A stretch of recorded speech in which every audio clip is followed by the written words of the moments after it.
SP news కి స్వాగతం. ముందుగా ముఖ్యాంశాలు.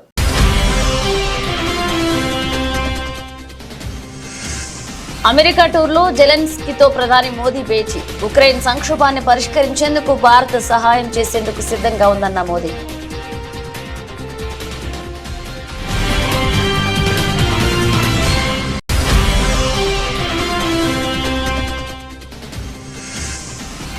వైద్య ఆరోగ్య పౌర సరఫరాల శాఖ అధికారులతో సీఎం రేవంత్ రెడ్డి సమీక్ష. కుటుంబ డిజిటల్ కార్డుల జారీకి కార్యాచరణ చేపట్టాలన్న సీఎం.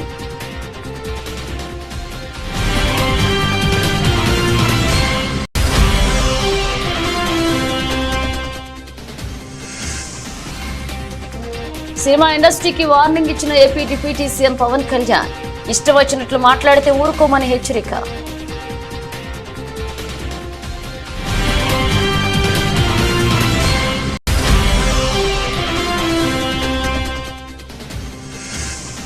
గవర్నర్ జిష్ణుదేవ్ వర్మను కలిసిన మంత్రి సీతక్క. ములుగు మున్సిపాలిటీ బిల్లుతో పాటు పెండింగ్ లో ఉన్న బిల్లులకు ఆమోదం తెలపాలని కోరిన మంత్రి.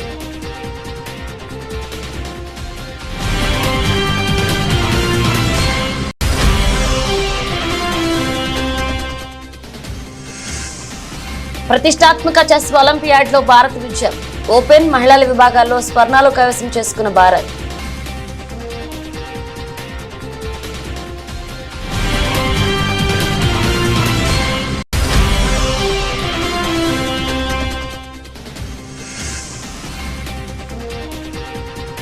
ఫస్ట్ టైం 85,000 మార్కులు దాటిన సెన్సెక్స్. 26,000కు చేరువలో నిఫ్టీ.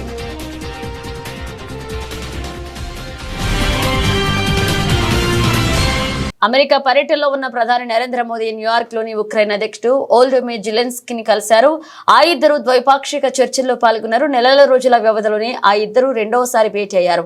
ఆగస్టు 23వ తేదీన ఉక్రెయిన్ లో మోదీ పర్యటించిన విషయం తెలిసిందే. రష్యాతో జరుగుతున్న యుద్ధాన్ని నిలిపివేసేందుకు తగిన చర్యలు తీసుకున్నట్లుగా ఆ సమయంలో మోదీ హామీ ఇచ్చారు. తాజాగా న్యూయార్క్ లో జరుగుతున్న summit of the future meeting లో కలిశారు. ఇటీవలే జరిగిన భేటీ గురించి ఇద్దరు మాట్లాడుకున్నారు. ద్వైపాక్షిక సంబంధాలపై సంతోషం వ్యక్తం చేసుకున్నారు.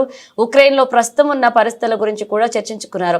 దౌత్యం, చర్చల ద్వారా శాంతియుత పరిష్కారాన్ని ఆశిస్తున్నట్లుగా మరొకసారి ఉక్రెయిన్ వివాదంపై ప్రధాని మోదీ తెలిపారు. సంక్షోభాన్ని పరిష్కరించేందుకు భారత్ సహాయం చేసేందుకు సిద్ధంగా ఉన్నట్లుగా మోదీ చెప్పారు. గడిచిన 3 నెలల్లో మోదీ జెలెన్స్కీ కలుసుకోవడం ఇది 3వసారి. రాష్ట్రంలో ప్రతి కుటుంబానికి ఫ్యామిలీ డిజిటల్ కార్డు ఇవ్వాలని యోచిస్తున్న రాష్ట్ర ప్రభుత్వం దీని ద్వారానే రేషన్, ఆరోగ్య, ఇతర సంక్షేమ పథకాలన్నింటినీ అందించాలని భావిస్తుంది. ఈ అంశంపై ముఖ్యమంత్రి రేవంత్ రెడ్డి తన నివాసంలో వైద్య ఆరోగ్య పౌర సరఫరాల శాఖ అధికారులతో సమీక్ష నిర్వహించారు. కుటుంబాల సమగ్ర వివరాల నమోదుతో ఇప్పటికే రాజస్థాన్, హర్యానా, కర్ణాటక రాష్ట్రాలు డిజిటల్ కార్డులు ఇచ్చినందున వాటిపై అధ్యయనం చేయాలని అధికారులను ఆదేశించారు. వాటితో కలుగుతున్న ప్రయోజనాలు, ఇబ్బందులను తెలుసుకుని సమగ్ర నివేదిక రూపొందించాలన్నారు. అనంతరం రాష్ట్రంలోని ప్రతి శాసనసభ నియోజకవర్గ పరిధిలో ఒక పట్టణ, ఒక గ్రామీణ ప్రాంతాన్ని ఎంపిక చేసుకుని పైలట్ ప్రాజెక్టు కింద ఈ ఫ్యామిలీ డిజిటల్ కార్డుల కార్యాచరణ ప్రారంభించాలన్నారు. అర్హులందరికీ సంక్షేమ పథకాలు అందేలాగా ఫ్యామిలీ డిజిటల్ కార్డులు ఉండాలని, ఈ కార్డులతో లబ్ధిదారులు రాష్ట్రంలో ఎక్కడైనా రేషన్, ఆరోగ్య సేవలు పొందేలాగా ఉండాలని అన్నారు. ఈ డిజిటల్ కార్డులో ప్రతి కుటుంబ సభ్యుడికి హెల్త్ ప్రొఫైల్ ఉండాలని, అది దీర్ఘకాలంలో వైద్య సేవలకు ఉపయోగపడుతుందని అభిప్రాయపడ్డారు. సినిమా ఇండస్ట్రీకి AP deputy CM Pawan Kalyan warning ఇచ్చారు. అయ్యప్ప స్వామి పైన దీక్ష చేస్తే ఇష్టం వచ్చినట్లు మాట్లాడుతున్నారని ఆగ్రహాన్ని వ్యక్తం చేశారు. అదే మీరు ఇస్లాం మీద గొంతు ఎత్తగలరా అని ప్రశ్నించారు. ఇస్లాం మతంపై మాట్లాడితే వాళ్ల రోడ్ల మీద తీసుకొచ్చి కొడతారనే భయం ఉంటుందని, కానీ హిందూ దేవుళ్లపై మాట్లాడితే ఎవరు ఏమి అన్నారనే ధీమాతో ఉన్నారని, ఇకపై ఇష్టం వచ్చినట్లు మాట్లాడితే ఊరుకోమని పవన్ కళ్యాణ్ హెచ్చరించారు. అయ్యప్ప స్వామి దీక్ష చేసే వాళ్ళ మీద ఎంత ఇష్టారాజ్యంగా మాట్లాడతారు. ఇదే మీరు ఎవరన్నా సరే ఇస్లాం మీద మీరు గొంతు ఎత్తగలరా? ఎందుకంటే రోడ్ల మీద వచ్చి కొడతారని మీకు భయం, అందుకు మీరు మాట్లాడరు. హిందువులు అంటే మెత్తని మనుషులు కదా, తోటి హిందువు కదా, మీరు ఏదైనా మాట్లాడచ్చు. మీకు నమ్మకాలు లేకపోతే మీరు ఇంట్లో కూర్చోండమ్మా. మీకు నమ్మకాలు లేకపోతే ఇంట్లోంచి బయటికి రాకండి, మమ్మల్ని ఏం అనకండి. మేము ఎలా పూజా విధానం ఎలా చేస్తాం, అలాగే ముఖ్యంగా ఫిల్మ్ ఇండస్ట్రీ కూడా నేను తెలియజేస్తా ఉన్నా. దీని మీద మీరు మాట్లాడితే మద్దతుగా మాట్లాడండి, లేదంటే మౌనంగా కూర్చోండి. అంతేగాని మీ మాధ్యమాల ద్వారా అపహాస్యం చేస్తే మటుకు ప్రజలు మిమ్మల్ని ఎవరు క్షమించరు. ఎందుకంటే చాలా డీప్ పెయిన్ ఇది. మీరు లడ్డు మీద జోక్లు వేస్తున్నారు. నేను ఒక సినిమా ఫంక్షన్లో కూడా చూశాను. Laddu is a sensitive issue అని. Don't you ever say that. Don't. Don't you ever dare to say that, please. Governor Jishnu Dev వర్మను మంత్రి సీతక్క కలిశారు. అనంతరం మంత్రి సీతక్క రాజ్భవన్ మీడియా పాయింట్ వద్ద మాట్లాడుతూ ములుగు మున్సిపాలిటీ బిల్లుతో పాటు పెండింగ్ లో ఉన్న ఇతర బిల్లులకు ఆమోదం తెలపాలని కోరినట్లుగా తెలిపారు. ఆదిలాబాద్ అంశాన్ని గవర్నర్ దృష్టికి తీసుకువెళ్లిన విషయాన్ని తెలియజేశామన్నారు. ఆదిలాబాద్, నాగర్ కర్నూలు, చెంచు ప్రాంతాల్లో పర్యటించాలని విన్నవించామన్నారు. జిష్ణుదేవ్ వర్మకు ములుగులో గ్రామాన్ని దత్తత తీసుకునే ఆలోచనలో ఉన్నారని మంత్రి తెలిపారు. దత్తత గ్రామాల లిస్ట్ గవర్నర్ కు పంపినట్లుగా పేర్కొన్నారు. ఆదిలాబాద్ జిల్లా పర్యటనకు గవర్నర్ సానుకూలంగా స్పందించారు. ములుగు మున్సిపాలిటీ బిల్లు ప్రస్తుతం రాష్ట్రపతి వద్ద ఉందని తెలిసిందన్నారు. ఈ విషయాన్ని సీఎం దృష్టికి తీసుకువెళ్తామని మంత్రి సీతక్క వెల్లడించారు. మా ములుగుకు సంబంధించినటువంటి ఒక రిప్రజెంటేషన్ వారికి అందజేయడం జరిగింది. అది ఆనాడు 2022లో 2022లో నాటి గవర్నమెంట్, బీఆర్ఎస్ గవర్నమెంట్లో ఆ ములుగును మున్సిపాలిటీగా చేస్తూ ఒక బిల్ పెట్టడం జరిగింది. ఆ బిల్లు చాలా రోజులు 2022లో బిల్లు పెడితే మరి ఆ బిల్లు గవర్నర్ దగ్గర పెండింగ్ ఉండడం జరిగింది. మేము తెలుసుకుంటే ఆ గవర్నర్ గారి కాడ నుంచి మళ్ళీ రాష్ట్రపతి వరకు వెళ్ళడం జరిగిందని. కాబట్టి మా ములుగును మున్సిపాలిటీ చేస్తూ పంపినటువంటి ఆ బిల్లుకు తొందరగా మరి ఆమోదం తెలిపి ఇవ్వాలని వారిని కోరడం జరిగింది. ఆ బిల్లుతో పాటు ఇంకా 4-5 బిల్లులు గత గవర్నమెంట్ పంపడంతో మా ములుగు మున్సిపాలిటీ బిల్ కూడా పెండింగ్లోనే ఉంది. దీన్ని వారి దృష్టికి తీసుకెళ్తే వారు సానుకూలంగా స్పందించి తొందరలోనే వెరిఫై చేసి పరిష్కరిస్తా అని చెప్పడం జరిగింది. అదేవిధంగా ఈ మధ్యకాలంలో ఆదిలాబాద్లో జరిగినటువంటి సంఘటనలు కూడా మరి వారు అడిగితే వారి దృష్టికి కూడా మేము తీసుకెళ్లడం జరిగింది. శాంతియుత వాతావరణాన్ని అక్కడ తీసుకురావడం కోసం కృషి చేస్తూనే అక్కడటువంటి ఆదివాసీ ప్రజల యొక్క సమస్యలు, ఇబ్బందులు కూడా వారు తెలుసుకోవడానికి ఆదిలాబాద్ జిల్లా కూడా ఒకసారి పర్యటించడానికి రావడానికి వారు కూడా సిద్ధపడ్డారు. మేము కూడా ఒకసారి వీలైతే, గవర్నర్ అంటేనే గిరిజన ప్రాంతాల ప్రత్యేక పాలనా అధికారి, వారికి ఉండేటువంటి అప్పుడు 5th షెడ్యూల్ లేదు. సో వారిని గతంలో మన ములుగు రావడం జరిగింది. ఈసారి ఆదిలాబాదు తర్వాత నాగర్ కర్నూల్లో మరి చెంచు ప్రాంతాన్ని కూడా వారు సందర్శించాలని కూడా మేము కోరినాము. ఎందుకంటే ఇలాంటి ప్రాంతాల యొక్క ప్రత్యేక అభివృద్ధి, ప్రత్యేక చొరవ వారి పరిధిలోనే ఉంటుంది కాబట్టి వాటిని కూడా పరిష్కరించాలని కోరడం జరిగింది. ఫస్ట్ గవర్నర్ గా రాగానే మొదటి పర్యటన మరి మా ప్రాంతానికి ఆ రోజు ములుగులో పెట్టుకోవడం జరిగింది. ములుగులో నైట్ అంతా కూడా చేయడం జరిగింది. ములుగు నుంచి ఒక విలేజ్ ని కూడా వారు దత్తత తీసుకుంటా ఉన్నారు. మేము కొన్ని ప్రపోజల్స్ పంపినాము, ఒక 3-4 విలేజ్లు. అందులో వారు ఏది ఇష్టమో అంటే ఇంకా వాళ్ళ పద్ధతిలో వాళ్ళు చేయాల్సిన డెవలప్మెంట్ కు ఏ ఊరైతే అనుకూలంగా ఉంటుంది, ఎట్లా చేయగలుగుతాం అనేది ఒక అంటే స్టడీ చేసి వాళ్ళు తొందరలోనే ఆ 3-4 గ్రామాలను ఒక గ్రామాన్ని ఎంచుకొని తొందరలోనే మరి అడాప్షన్ చేసుకొని డెవలప్ చేసుకోమన్నారు. తెలంగాణ రాష్ట్రంలో గూండా పాలన కొనసాగుతుందని మాజీ మంత్రి తన్నీరు హరీష్ రావు మండిపడ్డారు. మెదక్ జిల్లా శివంపేట మండలం గోమారం గ్రామంలో నేడు మీడియా సమావేశాన్ని నిర్వహించారు. ఎమ్మెల్యే వాకిటి సునీత లక్ష్మారెడ్డి ఇంటిపై కాంగ్రెస్ కార్యకర్తలు దాడిని ఆయన తీవ్రంగా ఖండించారు. కాంగ్రెస్ పార్టీ ఆదేశాల మేరకు కార్యకర్తలు టీఆర్ఎస్ నాయకుల ఇళ్లపై దాడులు చేస్తున్నారని ఆరోపించారు. రాయలసీమ ఫ్యాక్షనిజం తెలంగాణలో నడుస్తుందని ఆయన మండిపడ్డారు. ఎమ్మెల్యే నివాసంపై దాడి చేసిన దుండగులను వెంటనే అరెస్ట్ చేసి రిమాండ్ కు తరలించాలని ఆయన డిమాండ్ చేశారు. నేను పక్షంలోని డీజీపీ ఆఫీస్ ముట్టడి కార్యక్రమం నిర్వహిస్తామని హెచ్చరించారు. సునీత లక్ష్మారెడ్డి గారి ఇంటి మీద నిన్న కాంగ్రెస్ గుండాలు చేసినటువంటి దాడిని తీవ్రంగా ఖండిస్తా ఉన్నాం. ఈ రాష్ట్రంలో ప్రజా పాలన కాదు, ఈరోజు గుండా రాజ్యం నడుస్తూ ఉంది. ప్రజల యొక్క హక్కులు పూర్తిగా కాలరాయబడ్డాయి. మొన్న సిద్దిపేటలో నా కార్యాలయం మీద దాడి కావచ్చు, నిన్న హైదరాబాద్లో కౌశిక్ రెడ్డి గారి ఇంటి మీద దాడి కావచ్చు, రాత్రి సునీత లక్ష్మారెడ్డి గారి ఇంటి పైన దాడి కావచ్చు. అంటే ఒక గుండా రాజ్యం తలపించే విధంగా పాలన కొనసాగుతా ఉంది. తెలంగాణకున్న మంచి పేరు మంట కలిపి ఇలా బీహార్ లాగా ఒక రాయలసీమ ఫ్రాక్షనిజం లాగా ఈ రాష్ట్రాన్ని రేవంత్ రెడ్డి గారు నడుపుతా ఉన్నారు. నిన్న సునీత లక్ష్మారెడ్డి గారి మీద జరిగిన దాడి అది కాంగ్రెస్ నాయకత్వ ప్రోత్సాహంతో జరిగిన దాడి. ఈ నియోజకవర్గ కాంగ్రెస్ నాయకులు కావచ్చు, రేవంత్ రెడ్డి గారు మాట్లాడే మాటలు, ఆయన రెచ్చగొట్టే విధానాల వల్ల జరిగినటువంటి దాడిగానే బీఆర్ఎస్ పార్టీ చూస్తుంది. ఇంట్లో నిన్న ఎమ్మెల్యే గారు లేరు. అర్ధరాత్రి పూట ఇటువైపు అసలు వినాయకుడిని ర్యాలీ తీసే సందర్భం గతంలో ఎప్పుడూ లేదు. ఉద్దేశపూర్వకంగా దాడి చేయాలనేటువంటి సంకల్పంతోనే వాళ్ళు ఇటువైపు ర్యాలీని తీసుకొచ్చి మరి ఇంటి మీద పటాకులు కాల్చడము, ఇంట్లోకి పటాకాయల్ని విసిరేయడము, ఇంట్లో చొరబడి ఇంట్లో ఉన్న పిల్లల మీద దాడి చేయడం జరిగింది. రైట్స్ కమిషన్ పోతాం, నేషనల్ హ్యూమన్ రైట్స్ కమిషన్ కూడా ఫిర్యాదు చేస్తాం, అవసరమైతే కోర్టు మెట్లెక్కుతాం తప్ప వీళ్ళకి శిక్ష పడేదాకా కూడా వదిలిపెట్టాం. ఇప్పటికే ప్రజలు అసహించుకుంటున్నారు.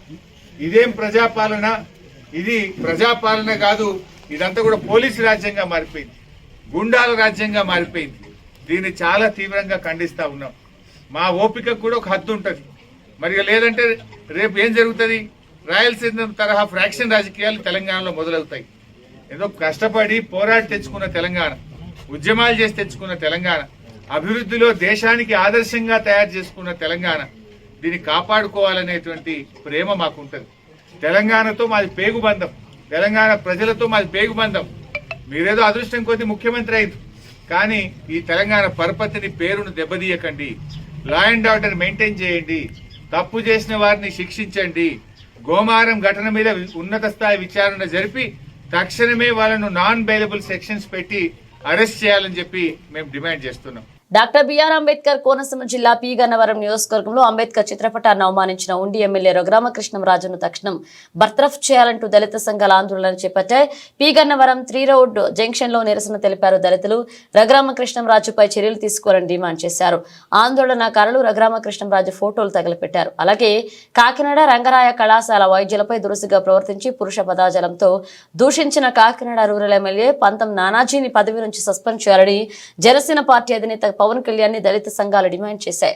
తక్షణమే కేసు నమోదు చేసి చట్ట ప్రకారం చర్యలు తీసుకోవాలని P Gannavaram MRO sub inspector కు దళిత సంఘాలు వినతి పత్రం అందజేశారు. బాబాసాహెబ్ అంబేద్కర్ గారు రాసినటువంటి రాజ్యాంగం ద్వారాగానే ఈవేళ ప్రభుత్వ పాలనలు జరుగుతున్నాయి, ఈవేళ చట్టాలు జరుగుతున్నాయి, ఈవేళ శాసనసభ అవని, పార్లమెంట్లు అవని, ఇవన్నీ కూడా బాబాసాహెబ్ అంబేద్కర్ గారి యొక్క రాసిన రాజ్యాంగ భిక్షతో నడుస్తుంటుంటే అదే యొక్క రాజ్యాంగం ద్వారాగా మరి ఈరోజు ఎమ్మెల్యే పదవికి వచ్చినటువంటి వ్యక్తి మరి ఆయన మీద ఎంత దురుద్దేశమైనటువంటి దుర్మార్గమైనటువంటి ఆలోచన మరి రఘురామకృష్ణరాజుకు ఉన్నదంటే మీరు అందరికీ చూశారు.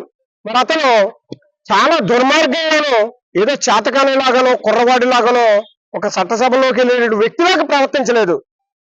ఏదో రౌడీ లాగానే ఒక వీధి రౌడీ లాగా ప్రవర్తించిన వ్యక్తి. మరి ఆయన ఈ యొక్క భారతదేశంలో పుట్టి మరి రిజర్వ్ బ్యాంక్ ఎకరాన్ని పెట్టినటువంటి దొంగ, అలాగనే కాకోకుండా చాలా వ్యభిచారి కూడా అతను. అలాంటి వ్యక్తి బాబాసాహెబ్ అంబేద్కర్ గారిని ముట్టుకోవడానికే అర్హత లేని వ్యక్తి. ఇవాళ ఆయన అసెంబ్లీకి వెళ్ళలేని వ్యక్తి. కానీ పరిస్థితులు చాలా ఎట్లా తయారయ్యాయి అంటే దుర్మార్గంగా రాజ్యాన్ని వెళ్తున్నట్టుగా కలియుగం అనేది వస్తుంది. అలాంటి పరిస్థితుల్లో ఇతను మరి వాళ్ళ శాసనసభకి ఎంపికయ్యాడు.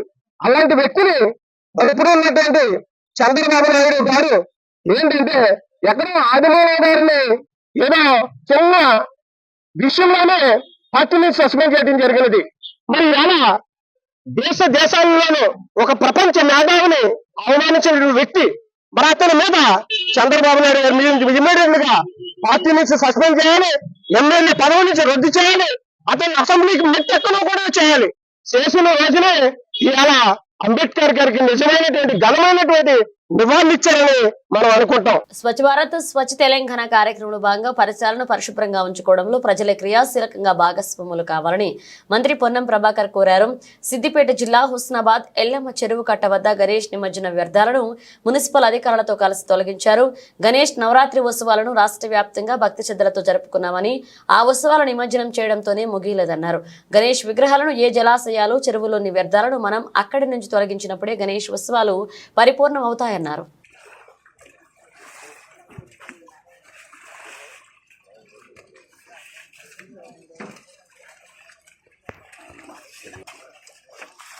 స్వచ్ఛ హుస్నాబాద్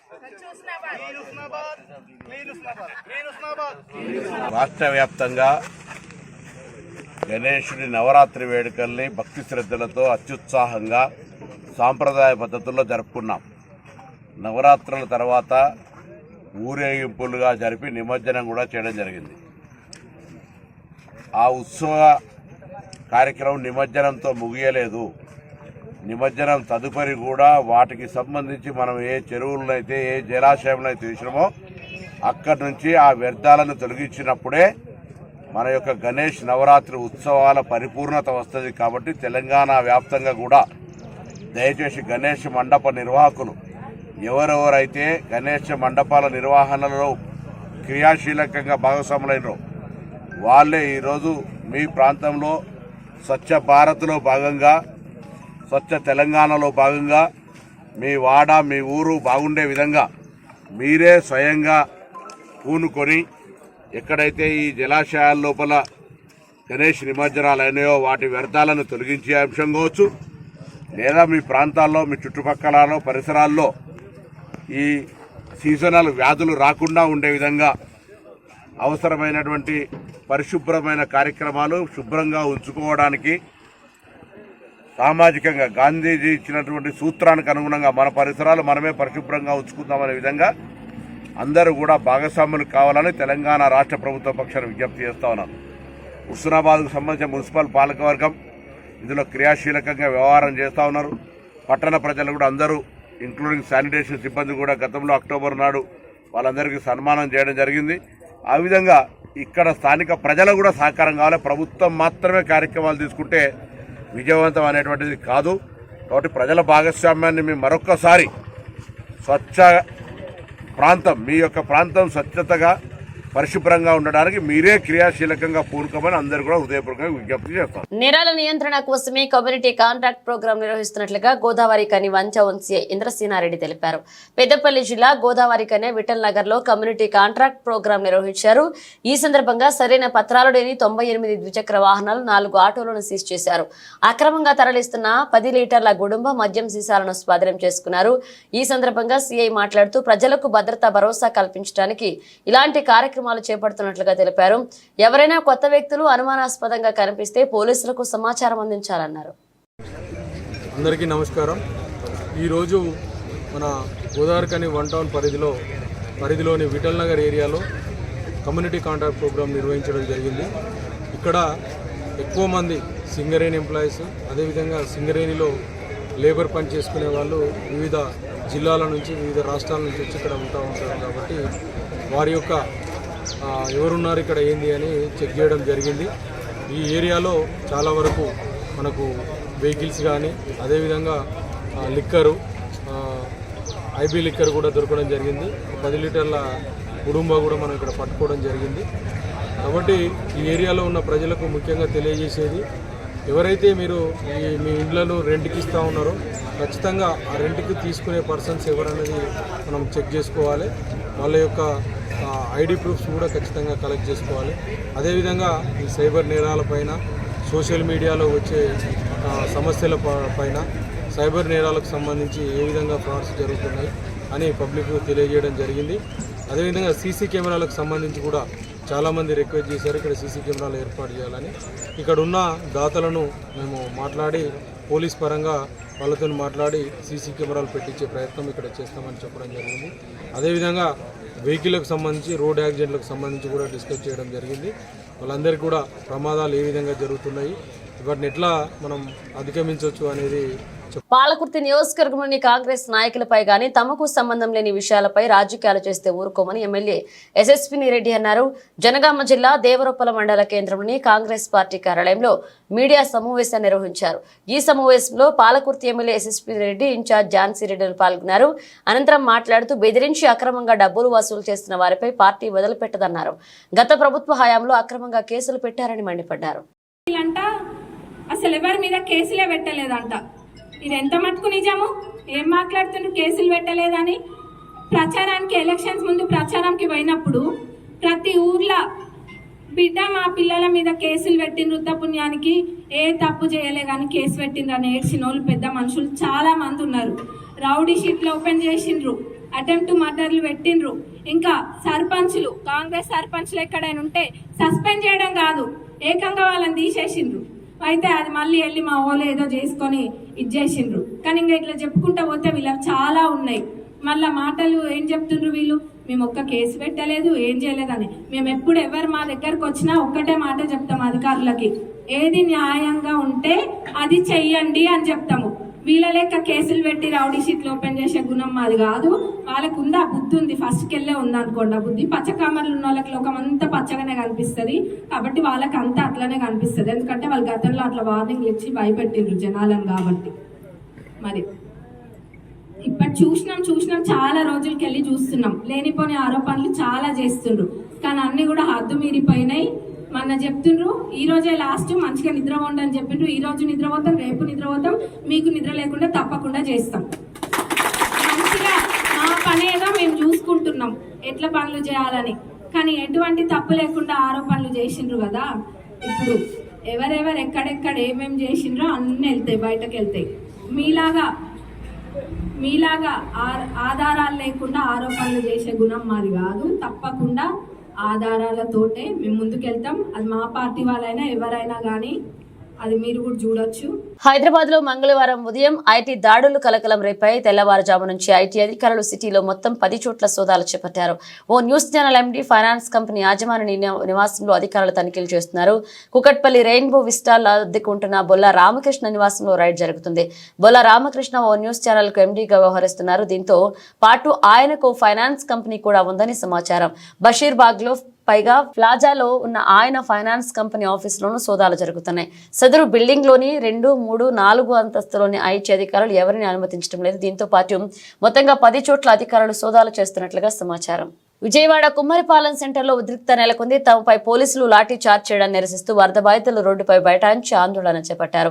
తమకు న్యాయం చేయాలని నిరసన చేస్తుంటే తమపై లాఠీ చార్జ్ చేయడం దారుణమంటూ బాధితులు వాపోయారు.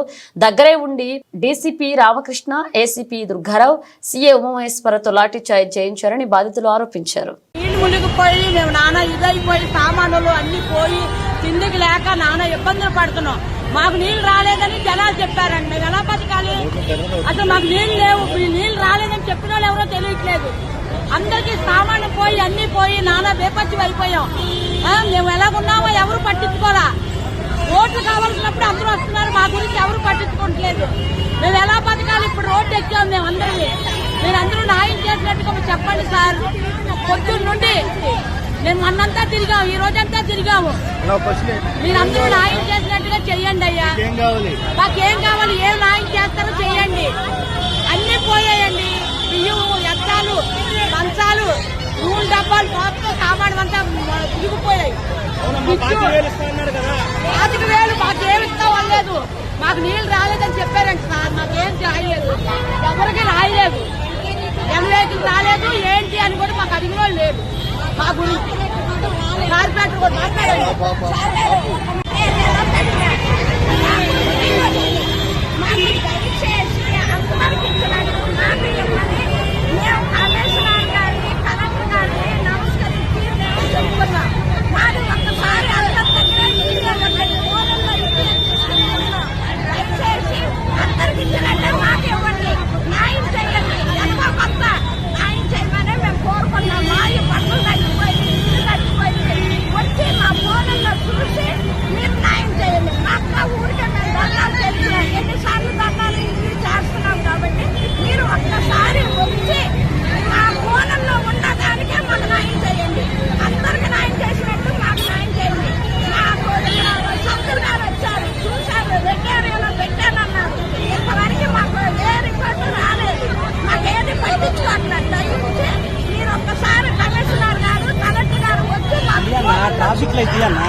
ప్రతిష్టాత్మక చెస్ ఒలింపియాడ్ లో భారత్ విజయ పతాకం ఎగరవేస్తుంది. హంగారీ దేశాన మూవల్ అన్న పథకాన్ని స్వగర్వంగా రెపరెపలాడించింది.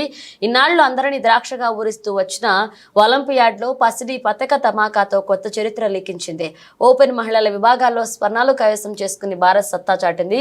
ఈ చారిత్రాత్మక విజయంతో మన తెలంగాణకు చెందిన ఇరిగేసి అర్జున్ అద్భుత ప్రదర్శనతో అదరకొట్టారు. దేశానికి పసిడి పతకం అందించడం ఏకైక లక్ష్యంగా పెట్టుకున్న ఈ ఓరుగల్లు ముద్దుబిడ్డ అనుకున్నది సాధించాడు.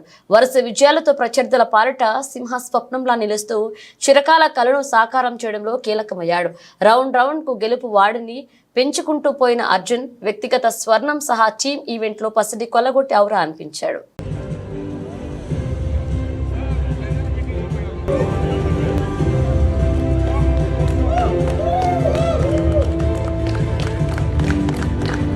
ఒలింపియాడ్లో భారత men women teams gold medal గెలిచినందుకు గర్వంగా ఉందని చెస్ గ్రాండ్ మాస్టర్ ప్రజ్ఞానంద అన్నారు. తమ గెలుపుతో మరింత మంది ఈ ఆటలోకి వస్తారని ధీమా వ్యక్తం చేశారు. కెప్టెన్ శ్రీనాథ్ గుషేష్ అలాగే ప్రజ్ఞ వైశాలికి చెన్నై ఎయిర్పోర్ట్ లో స్వాగతం లభించింది. లెజెండ్ విశ్వనాథన్ ఆనంద్ బుడాపెస్ట్ లో ఉండడం మధురానుభూతి అని, ఆయన ముందే గెలవడం గొప్పగా ఉందని శ్రీనాథ్ పేర్కొన్నారు. I took it as an individual event and in this specific tournament, and I'm very happy with my performance and the team's performance. And the result, I think, was just proof that we were doing many things right and we were in the right spirit. So I'm really glad about everything that happened in Budapest and the form heading into World Championship. For now, I'm quite happy. There's still couple of months left and I will try to work harder and be fully ready for it. దేశీయ stock మార్కెట్లు మరొక ఉన్నత శిఖరానికి చేరుకున్నాయి. సెన్సెక్స్ మొదటిసారి 85,000 మార్కును దాటింది. Nifty సరికొత్త జీవనకాల గరిష్టాలను తాకింది. అంతర్జాతీయ మార్కెట్ల నుంచి సానుకూల సంకేతాలు వస్తుండడమే ఇందుకు కారణం. మంగళవారం దేశీయ స్టాక్ మార్కెట్ల నష్టాలతో ప్రారంభమై తరువాత క్రమంగా లాభాల్లోకి వెళ్లాయి. అమెరికా ఫెడరల్ రిజర్వ్ వడ్డీ రేట్లను భవిష్యత్తులోనూ తగ్గించే అవకాశాలుండడం, ఆసియా మార్కెట్లు ఆశాజనకంగా ట్రేడ్ అవడంతో సెన్సెక్స్ మరొక మైలురాయి 85,000 దాటింది. ఎనర్జీ, బ్యాంకింగ్, వాహన రంగ షేర్ల నుంచి లభించిన మద్దతుకు తోడు గ్లోబల్ మార్కెట్లు లాభాల్లో ముగియడం కలిసి వచ్చింది. మంగళవారం ఉదయం 10:05 గంటల సమయానికి బొంబాయి స్టాక్ ఎక్స్చేంజి సూచి సెన్సెక్స్ 80.74 పాయింట్లు పెరిగి 85,009.35 వద్ద, జాతీయ స్టాక్ ఎక్స్చేంజి నిఫ్టీ 50 సూచి 29.15 పాయింట్లు వృద్ధి చెంది 25,968.20 వద్ద కొనసాగుతుంది. గత సెషన్లో 84,928.61 దగ్గర క్లోజ్ అయిన సెన్సెక్స్ ఈ రోజు ప్రారంభంలో దాదాపు 67 పాయింట్ల స్వల్ప నష్టంతో 84,860.73 దగ్గర ఓపెన్ అయింది. సోమవారం 25,939 దగ్గర ఆగిన నిఫ్టీ ఈ రోజు 18 పాయింట్లు తగ్గి 25,921.45 స్థాయి వద్ద ప్రారంభమైంది. ఉదయం 9:30 గంటల సమయంలో సెన్సెక్స్ 59 పాయింట్ల నష్టపోయి 84,853 వద్ద చేరింది. నిఫ్టీ 50 సూచి 10 పాయింట్ల కుంగి 25,930 వద్ద ట్రేడ్ అయింది. ఆ తర్వాత క్రమంగా పుంజుకున్నాయి. బులెటిన్ ముగించే ముందు హెడ్లైన్స్ మరోసారి.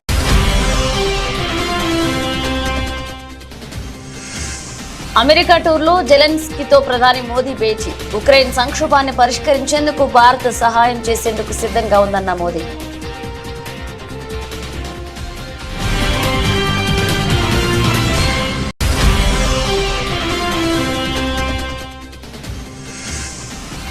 వైద్యారోగ్య పౌర సరఫరాల శాఖ అధికారులతో సీఎం రేవంత్ రెడ్డి సమీక్ష. కుటుంబ డిజిటల్ కార్డుల జారీకి కార్యాచరణ చేపట్టాలన్న సీఎం.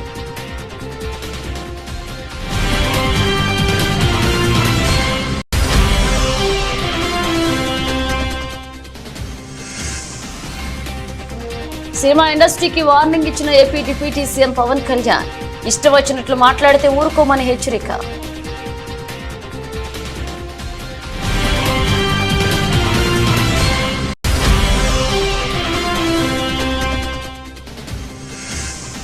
గవర్నర్ జిష్ణుదేవ్ వర్మను కలిసిన మంత్రి సీతక్క. ములుగు మున్సిపాలిటీ బిల్లుతో పాటు పెండింగ్ లో ఉన్న బిల్లులకు ఆమోదం తెలపాలని కోరిన మంత్రి.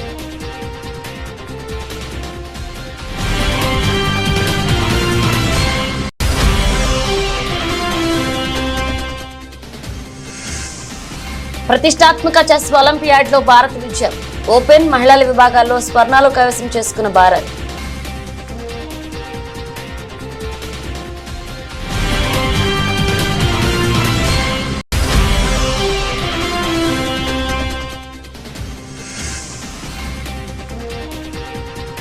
ఫస్ట్ టైం 85,000 మార్కును దాటిన సెన్సెక్స్ 26,000కు చేరువలో నిఫ్టీ.